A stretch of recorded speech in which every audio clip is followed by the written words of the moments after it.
One of the most common questions I hear from people planning retirement is this: how much money can I realistically plan to live on? Now, I know that sounds like a really simple question, but the answer might surprise you because it's not just how much you've saved. It's about your lifestyle, your taxes, your healthcare costs, and your financial habits and how they align with the income that you actually have coming in. And when you look at the real data across the country, most retirees live on far less than people actually expect. Millions are doing just fine. So the real question becomes, where do you fall on that chart? And what can you do about it? Now, before we go further, welcome to the UnRetired, where you're not done, but you're finally doing what you want. If you find this kind of clear, practical retirement content helpful, please like the video and subscribe. It genuinely helps the channel grow, and it tells YouTube that this content is valuable and worth sharing. Now, quick disclaimer, this video is for education and general information only. It's not financial advice because everybody's retirement situation is completely different. So make sure you run your own numbers, and if you can, obviously consult with a qualified financial planner before you make any big decisions about your strategy. All right, let's get into this. Let's talk first about the real numbers, with what the data actually shows retired couples are living on in America today. According to the latest US Census and Federal Reserve studies, the breakdown looks like this. The bottom 50% of retired couples live on about $40,000 a year or less. The next 25% live somewhere between $40,000 and $70,000. And the top quartile, about 25% of retirees, live on more than $70,000 a year, although only 15% exceed more than $100,000 per year. Then, if you zoom in even further, the median retired couple brings in around $52,000 a year, and that's roughly $4,300 a month before taxes. Most of that income comes from Social Security, some comes from pensions, some from IRAs and 401ks, and a smaller portion from part-time income or small business work, which roughly 1 in 5 retirees still do. Now, here's the surprising part. Now, that means that half of retired households live on less than the average American worker earned right before retiring. Yet,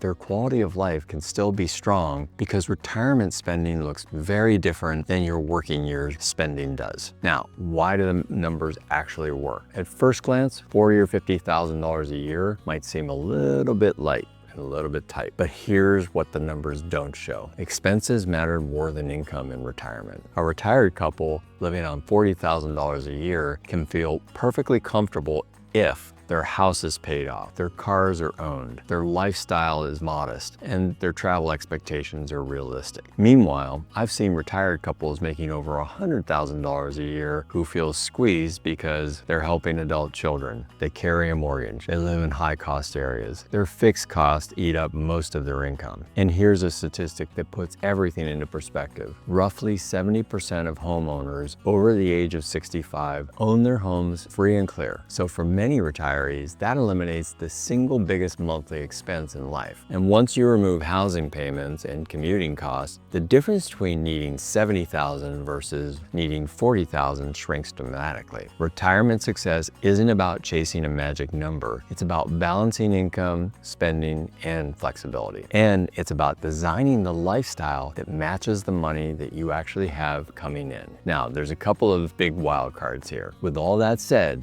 there are 2 variables that can dramatically change how far your income goes, and those are healthcare and taxes. First, let's talk about healthcare. Even with Medicare, healthcare remains one of the biggest retirement expenses. Fidelity's 2024 study estimates the average 65-year-old couple will spend about $315,000 out of pocket on healthcare over their lifetimes. That means Medicare premiums, deductibles, prescription drugs, dental and vision, and gaps that Medicare doesn't cover. And while the Medicare Advantage plans often advertise very low premiums, some as low as $18 a month, the real costs emerge with things like out-of-network care, co-pays, and long-term care. Choosing the right plan can literally save tens of thousands of dollars. And that's why I often recommend an unbiased Medicare guidance service like Chapter. They don't sell insurance, they help you choose the plan that actually fits your life and your budget. The second wild card is taxes. A lot of people assume their tax rates drop automatically once they retire, but in many cases, taxes can be just as high, or in some cases even higher, depending on your Social Security taxation, your required minimum distributions, pension income, part-time work, capital gains, and even Medicare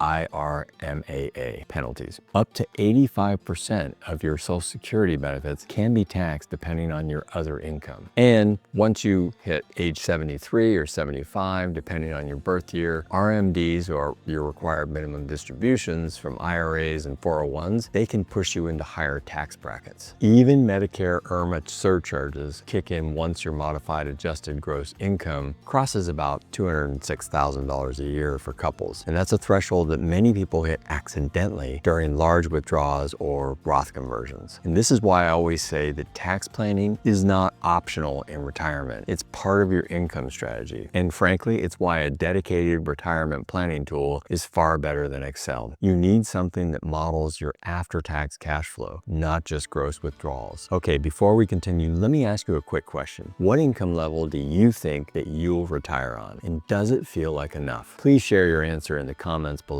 I read all the comments, and your experience might help somebody else who's wondering the exact same thing. Now let's talk about something that rarely shows up in financial charts, and that's your own lifestyle design. Here's the irony of retirement. Careful planning now creates more freedom later. Someone earning $45,000 in retirement can feel genuinely wealthy if they've built a life that costs $35,000. Meanwhile, somebody who's earning over 100K can feel trapped if they're still carrying high fixed expenses. And here's a stat that will surprise almost everyone. Only 27% of retirees actually draw down their principal each year. Most simply live on the income stream: Social Security, pensions, dividends, rental income, small business or consulting work, or some other side hustles. And that means the majority of retirees are not overspending, they're actually underspending. And another important insight, 42% of retirees say they spend less than they expected, especially after the first 5 years or so of retirement, the so-called go-go years that fade into the slow-go years and eventually turn into the no-go years. Your spending naturally shifts, and for almost all retirees, it usually declines as you get older. And that's why I often tell retirees, retirement isn't about how much money you have, it's about how much you need to be happy. So, what are the practical takeaways? How do you apply all this to your own retirement? First, inventory your fixed costs. That'd be housing, healthcare, insurance, and taxes. These don't change quickly. Second, estimate your lifestyle spending. Travel, hobbies, family support, entertainment. These can be adjusted. Third, run after-tax projections. Don't plan based on gross numbers. That can lead to unfortunate surprises. And fourth, build margin into your budget. Repairs, inflation, healthcare bumps, they're actually pretty inevitable. And finally, simplify where you can. Fewer fixed costs equal more freedom equals less stress. Remember, the goal isn't to retire rich. The goal is to retire right. At the end of the day, retirement isn't a competition. It isn't about whether you fall into the $40,000 group or the $70,000 group, or the six-figure group for that matter. What actually determines the quality of retirement isn't your income, it's your alignment. Alignment between what you have and what you need. Alignment between the lifestyle you want and the lifestyle you can comfortably sustain. Because once you understand the real numbers, your numbers, the fear starts to fade. The comparison drops away. You stop worrying about what other couples and retirees live on, and you start focusing on designing a retirement that fits you. Whether that means simplifying your expenses, maximizing your after-tax income, or rethinking how you want to spend your time. The goal is the same, a retirement that feels intentional rather than being accidental. At the end of the day, if you get your housing right, your healthcare right, and your taxes right, you can make almost any income level work. And that's the real story behind all the data. Retirement readiness isn't measured in dollars, it's measured in clarity, confidence, and control. And And once you understand that, the path forward is a lot less intimidating and a lot more exciting. Hey, if you found this helpful, please like the video, subscribe, and turn on notifications. It helps support the channel, and it ensures you never miss a future video on income planning, healthcare, Social Security, and lifestyle design. And if you want to take it a little further, in the comments, please tell me, what's your ideal retirement income, and what would your life look like at that level? Thanks for watching the Unretired, where you're not done, but you're finally doing what you want. And if you enjoyed this video, YouTube probably thinks that you're gonna like these two as well.